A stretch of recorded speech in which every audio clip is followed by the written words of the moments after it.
Welcome to Luca is a Billionaire, where the only thing I invest in is your answers. You'll start by opening the PowerPoint app and signing in.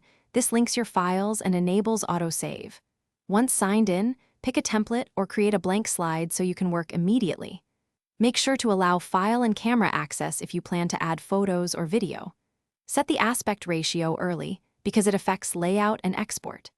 This first step speeds up design choices and prevents reformatting later, so do it before adding content. You'll now build slides. Tap Layout to choose text-image arrangements and use the Insert menu for photos or video. Once done, use Arrange and Align to position items precisely. This keeps a professional look on a small screen. Make global changes with Slide Master so fonts, headers, and logos update everywhere at once. It saves time. If you add animations, keep them simple and consistent because subtle movement guides attention without You finish by reviewing in Presenter View. Check your notes and rehearse timing so pacing feels natural. When ready, export the file as PPTX for editing or PDF for sharing. Then upload to OneDrive and share the link or attach the file to an email. Make sure fonts and embedded media play correctly by testing on the target device.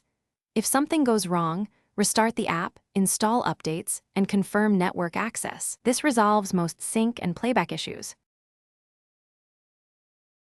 Thanks for watching and please subscribe. It's the best investment you'll ever make.